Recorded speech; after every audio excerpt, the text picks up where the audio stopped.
We are now continuing our program with the forum first keynote speech delivered by Professor Samir al-Masri, Chairman of the Board Digitalization, United Arab Emirates.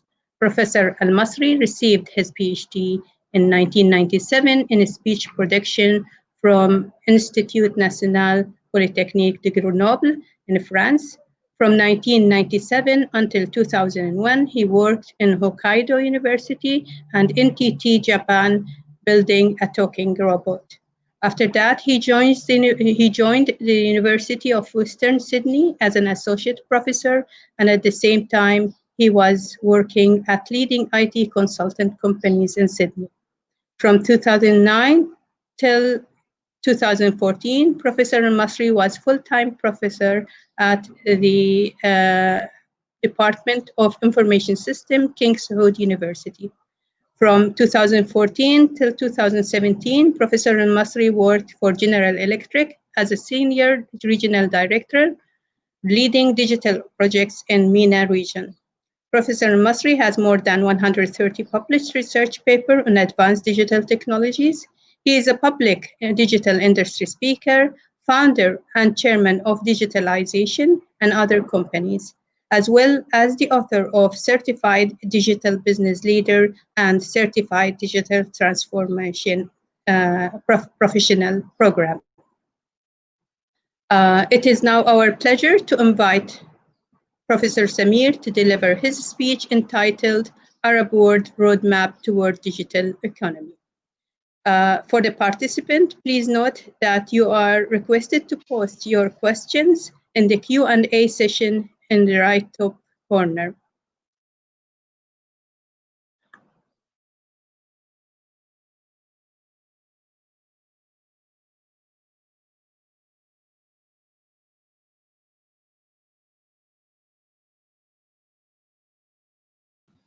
Professor, you're muted. I'm sorry. Can you hear me now? You can hear me? You're audible. You're audible.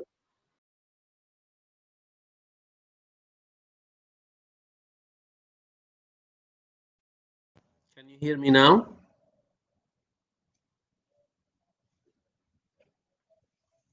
Assalamu alaikum.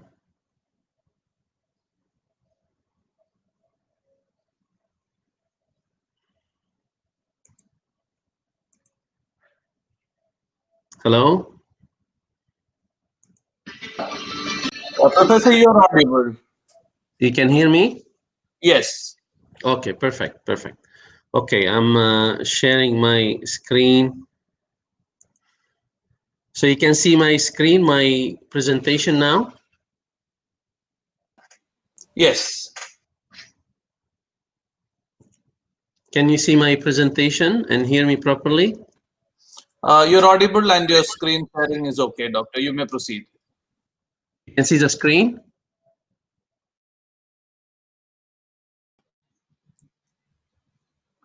Yes, it is. Yeah, okay. Your screen is visible. Please proceed. Okay, so I can start. Okay, Assalamu alaikum jami'an, and thank you for inviting me, Federation of Arab Engineers, Bahrain Society of Engineers, and thank you, Your Excellency, Engineer Mariam Jum'an, for this opening keynote talking about the digital technology and digital economy in the Arab world. Thank you, Dr. Adel Al-Hudayfi, Dr. Diya Tawfiqi, Dr. Raida Al-Alawi for inviting me. And let me start this talk right now. Just putting 30 minutes for me, so I don't pass the time. Okay, so before I start, let me give you some figures and numbers about what's going on around the world and how digital technologies, digital transformation, and how digital technologies and digital transformation have big impact on the digital economy. If we look at the Chinese Alibaba on the single days, 11 of November 2020, and compare between the sale they performed on one single day, on single days they celebrate in China, and the largest oil producer company, which is Aramco. Aramco can achieve or perform a revenue on a daily basis less than $1 billion. If we have a 10 million barrel times less than $50 per barrel, that will be less than $1 billion per day revenue. This is a gift from God, the oil, and a huge and large investment from the Saudi government in order to achieve less than $1 billion per day from this large oil company. Comparing to just digital platform like Alibaba, similar to Amazon, as you know, they could perform $75 billion transaction and sale in a single day. If we add another company, Chinese company, the total, two companies, the total will be $115 billion sales in a single day. 3D printing market will reach about $50 billion by 2025. IoT, as you know, we have more than 50 billion machines connected to the internet in 2020, comparing to just a 5 billion machine, mainly computers and smartphone in 2015.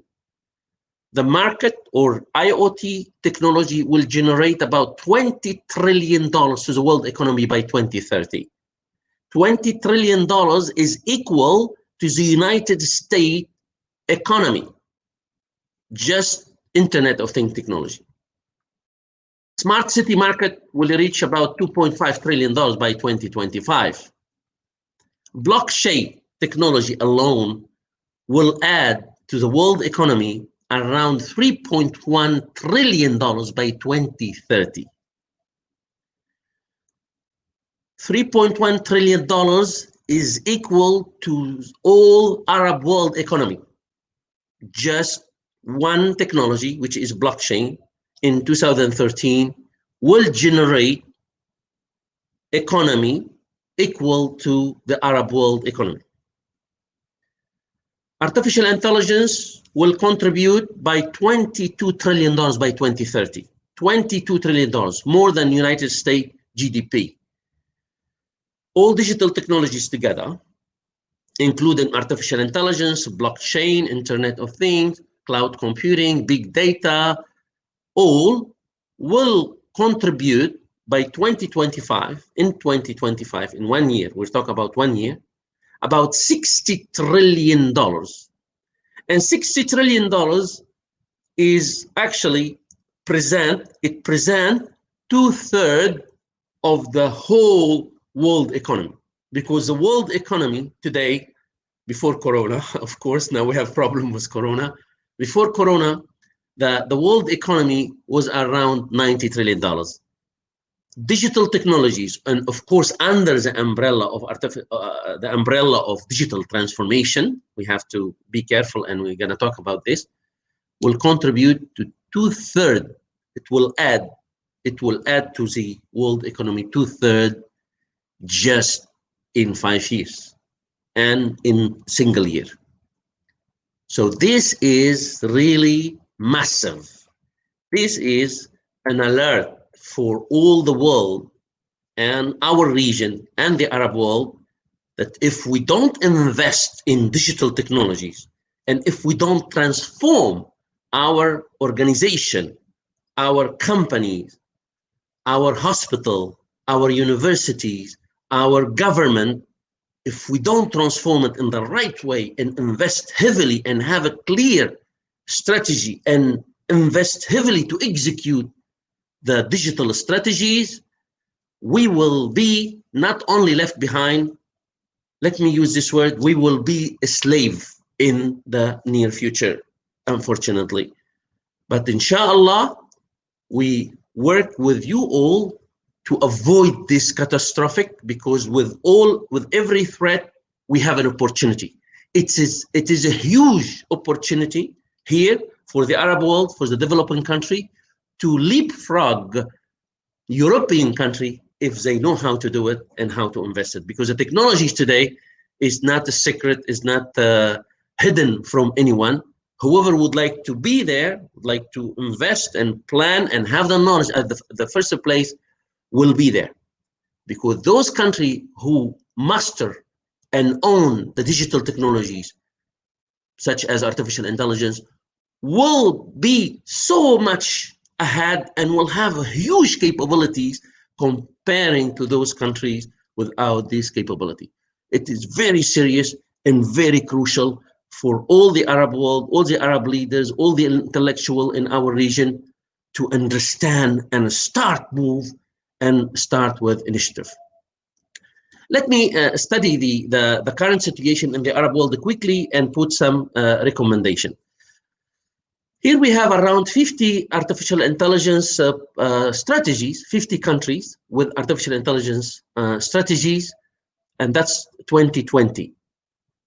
And we can see among those 50 countries, I can see identify like 4 Arab countries. We have United Arab Emirates, we have Saudi Arabia, and also we have Tunisia, and we have Qatar.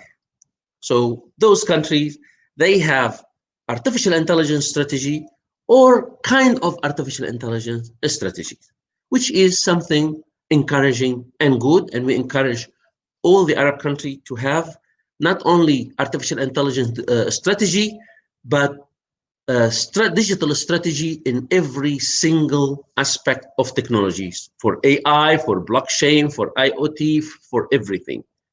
And we will go into detail shortly. I had a look at some report 2020 from the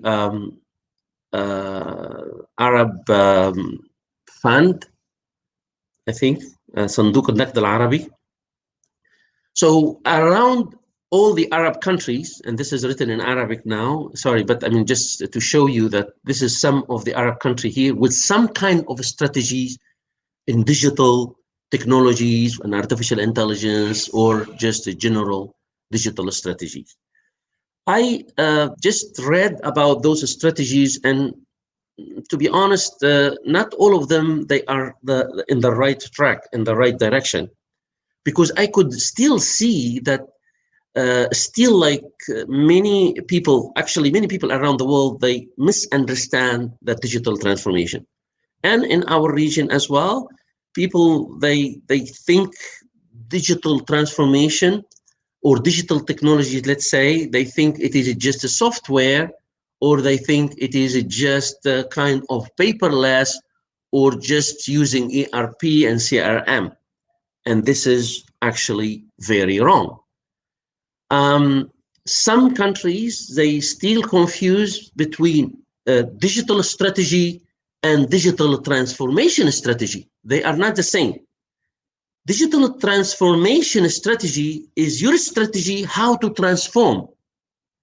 But digital strategy is your strategy where you're gonna be in 5 years or 10 years or something like this. So they are not the same.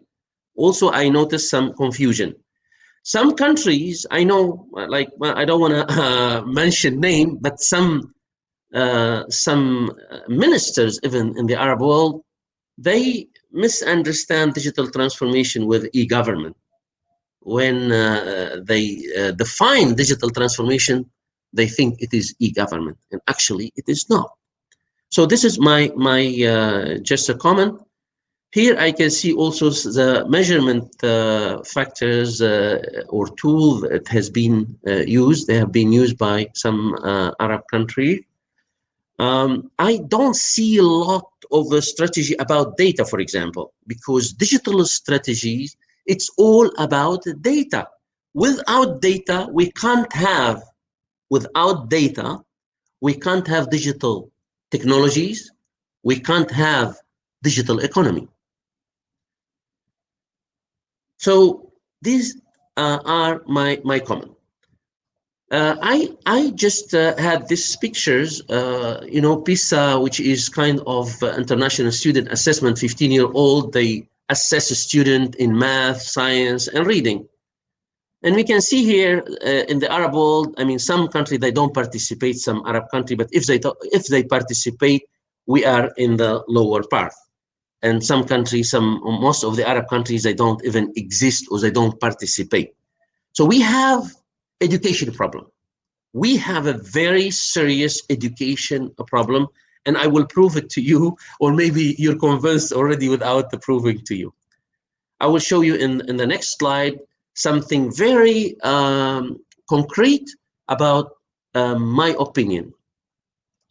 So in this case, I believe we need a comprehensive plan.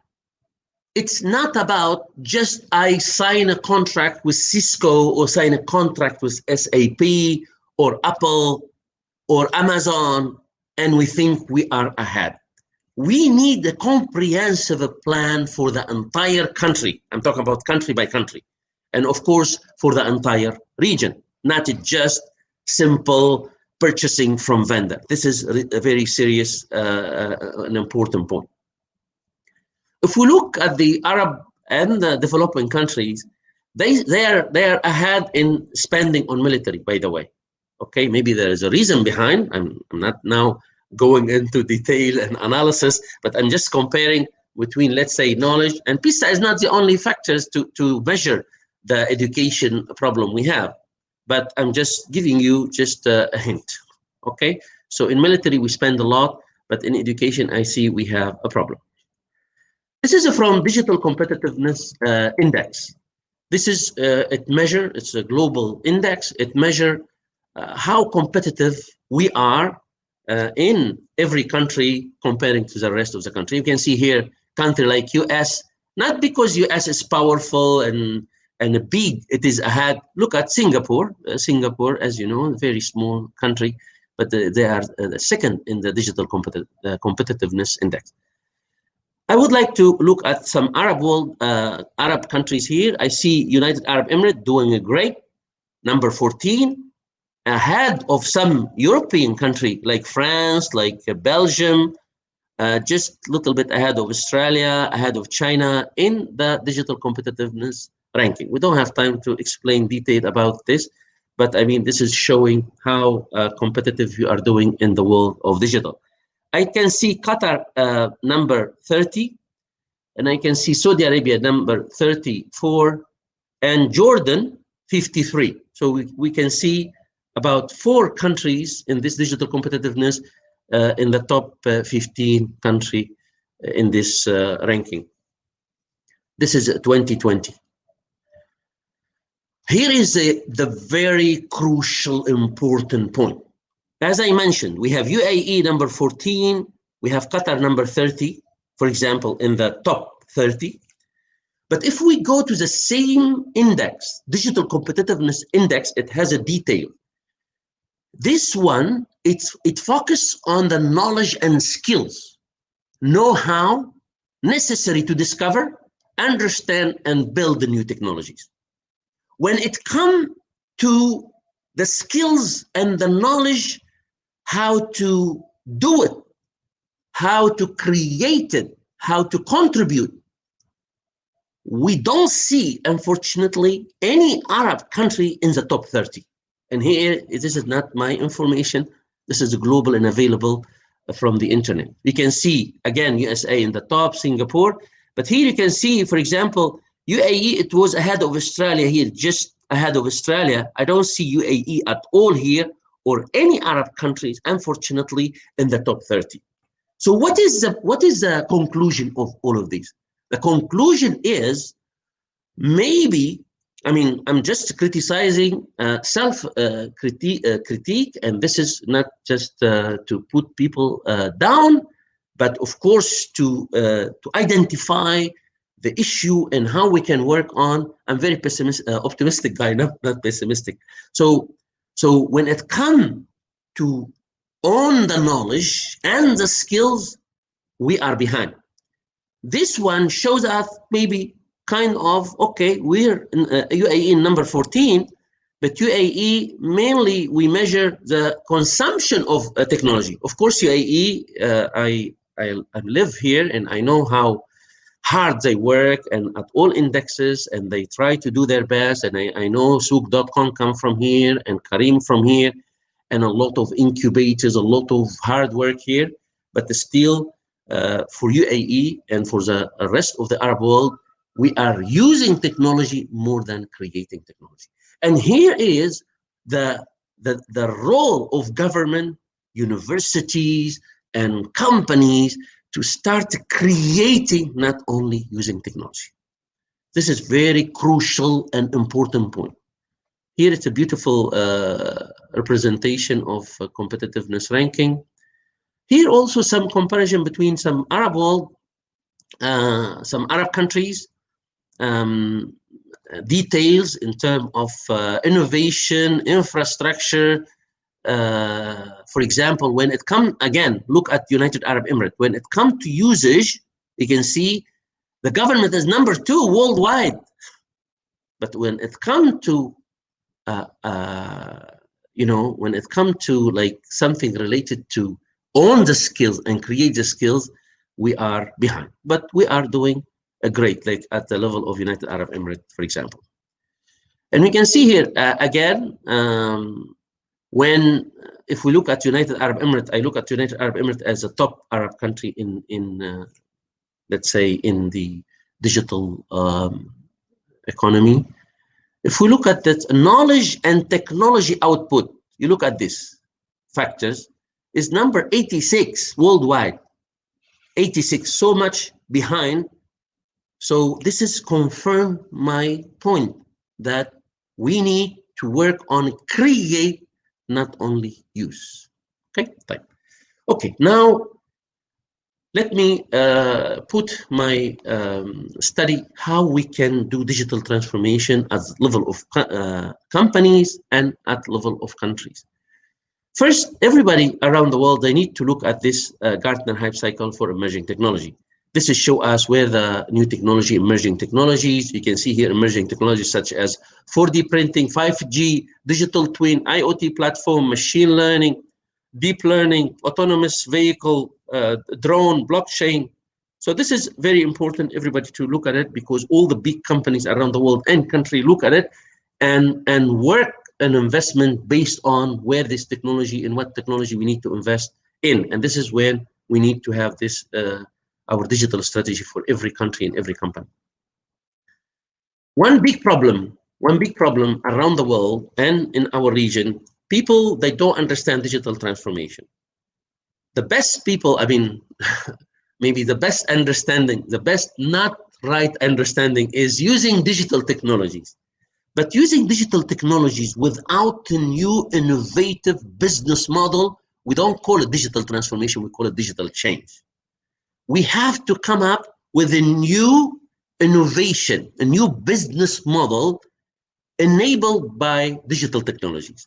Digital technologies without a new business model, it's a digital change, and digital change doesn't protect you from that tsunami of digital disruption that can remove business completely.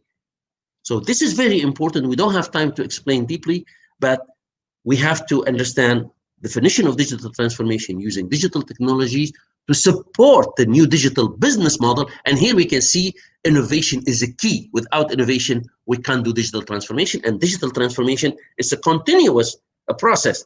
And the aim and the objective of digital transformation is to transform the organization, the company, the country to digital country, organization, and company, and to be part of the digital economy. The aim and objective is to transform into digital economy. And I have this equation very clear. Digitalization equals digitization plus a new digital business model. Digitalization means digital transformation. Digitization means digital change. This is my own equation I created to make things easier. Here's the example. You can see all the company that they are now successful, they use digital technologies in innovative way, like Uber, like Airbnb, Netflix.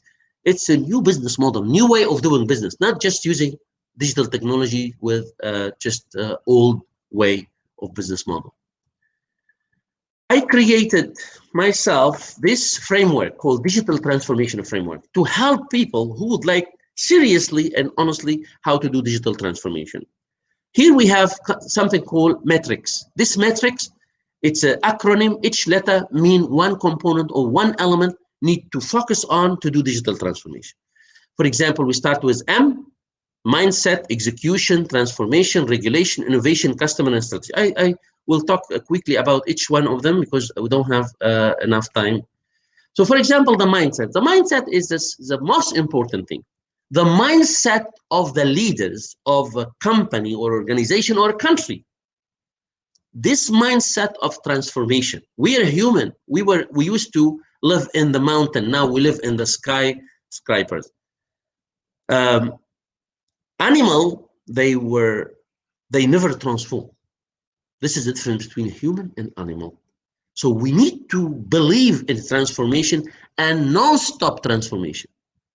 For example, digital transformation, it's never a stop. It's a journey. It's not a project. So mindset, we have to believe in transformation and we have to believe in digital technologies. So look at the mindset of the governor of Dubai, Sheikh Mohammed bin Rashid, for example. If we study his mindset from his book, we can understand this open mindset and how they believe in business and relationship and etc. So this is very critical, the mindset. Transformation, not to be confused between digital change and digital transformation. Digital transformation is not a software, it's not ERP, it's not a CRM.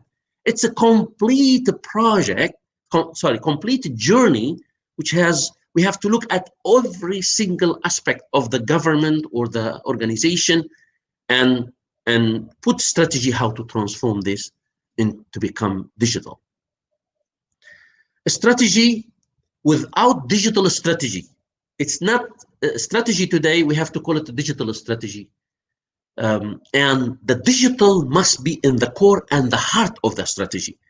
If we treat digital as an add-on or attachment, we will fail. And as I showed you some example, large example, big example from Nokia was occupying 70% of mobile phone market. Smart, Apple was a smart idea, smart innovation. They could remove Nokia from the market and be on the top. Look at Debenham, look at Toys R Us, look at Blackberries, Nokia, Kodak, all of them, no matter how big and strong it can be out, you need to put digital strategy to have this coherent a plan how to move forward. This digital strategy for 5 to 10 years, you can review it every year and update it. Digital strategy, some people like putting digital strategy is a challenge. So we need knowledge to put this strategy, not to invite one of the top 5 consultant company and ask them to build our strategy. This is a huge mistake. We can get help from outside, but we have to have internal knowledge and capabilities that empower us to create our destiny with the help of others. Some people, they build a strategy, but they never execute. To execute the strategy, you need to have capability, internal capability. And I insist on this. No matter what strategy you have, outsourcing or whatever, you have to have capabilities, especially in the strategic area. You have to have internal capabilities, and this internal capabilities, for example, in innovation, digital capabilities, transformation management capability. Innovation is super critical and important. We believe business creating innovation more than technical people. So we need to empower those business people with a training so they can, when they see and identify business problem, they can match it with a solution coming from technology.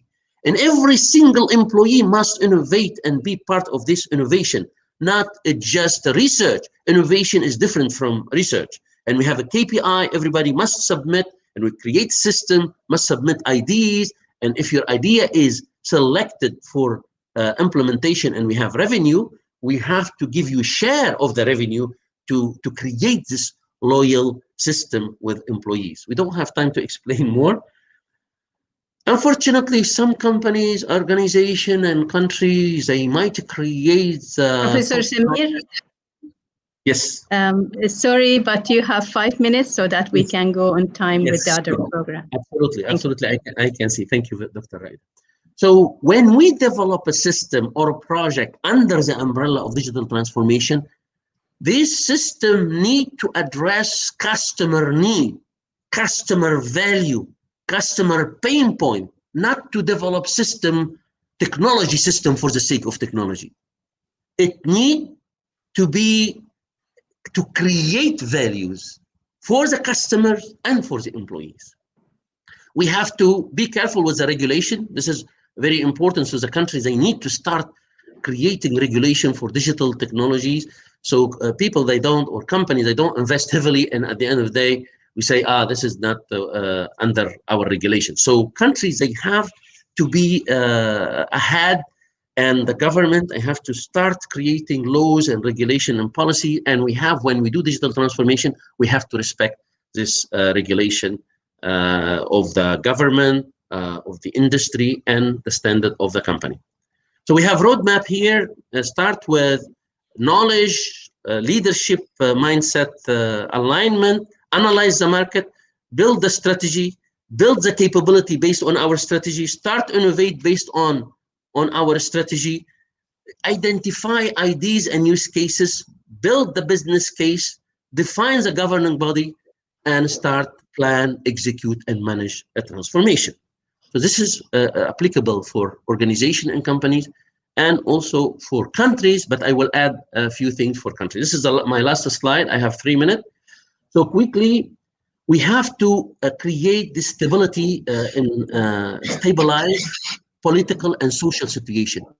Create freedom, equality, and transparency. No corruption. Wasta, it will kill us, and it exists, unfortunately, in all the Arab world. We have to create digital strategies and execution capabilities. So create local digital capability. In order to create our strategy, we have to have knowledge, not to invite others to do it for us. Unfortunately, we don't have even a single bachelor of digital program in the Arab world, in the university in Arab world. We started to help university at the level of master, but still at the bachelor level, it's not there. We have to create kind of digital academy or national digital training program to help our people in the country to understand and start to innovate and empower these people. We have to analyze both local and global market before we create our strategy. We have to create law, as I said, regulation and policy, and for example, open data. Look at Dubai. Open data is very important. When we have open data from different companies, from different departments, the others, they benefit from it. Innovation culture, establish incubators and facilitate patent registration.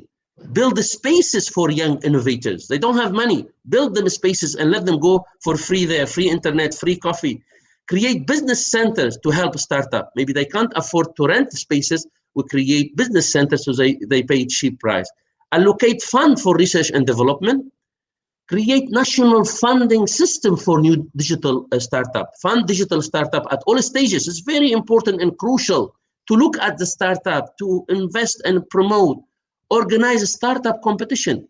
Encourage investors to invest in digital technologies. Encourage corporate and startup to adopt digital technologies. And the last one, get the private sectors involved, the international players and companies to come and invest. We need this environment. Expand and enhance the infrastructure. For example, the telco, they need to move into IoT, cloud services, and blockchain because coal don't make money anymore. And we have to empower and enhance our fixed broadband network because the IoT is there. We need this fixed 5G and other technology for mobile and fixed broadband. And encourage and facilitate foreign investment to bring all China and the Asian market. They started by attracting international company to invest there. They were copying and pasting. Now China started to innovate. I know I have just 10 seconds. Thank you very much. It was a quick, but I hope you benefit from what I explained. Thank you very much.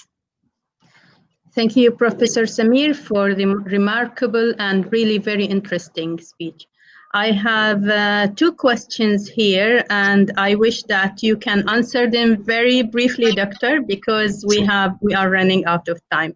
So the first question, Professor, can we have your view on how we can make this sector more equitable and available for females? Yeah, this is very important, actually. And I have some slide to show female and male, actually, the percentage, even in the advanced world, we see like a female, they are behind in terms of adopting or using or digital technologies. So this is maybe something about education from the beginning. We are encouraging female heavily in all our activities to be there and to invest and learn and understand and create their own companies. So this is something, again, I think with education, with this, the government, they can maybe put some incentive for female. Some countries, I say, if you're a female and creating your own startup, maybe we can give you more money or something like this. So I believe this is feasible, and our girls and our ladies in the Arab world, they are very smart and they are patient, and I believe in them heavily. Okay, I have many questions, but the problem really is that we are running out of time. The second session should start at 10. So I'm going to wrap up this. On behalf of the ICT Committee of the Federation of Arab Engineers and Bahrain Society of Engineers, I would like to express our profound gratitude and appreciation to Her Excellency Engineer Mariam Jam'an, the forum patron, for her support, to the sponsors of this forum, Bahrain Telecommunication Regulatory Authority, STA, and Huawei, for their contribution towards the success of this event. Thank you all for making time in your busy schedule to join us this morning. It has been our pleasure to host this event virtually for the first time, and I hope that it will run successfully throughout the day. All participants are invited to make full use of the platform by visiting the forum virtual exhibition and participate in the virtual networking zone, where you can interact and exchange business cards with exhibitors, speakers, and participants. Well, ladies and gentlemen, that will wrap up our opening session. And I think now we will be having a very short break, and the next session will commence shortly. Thank you very much.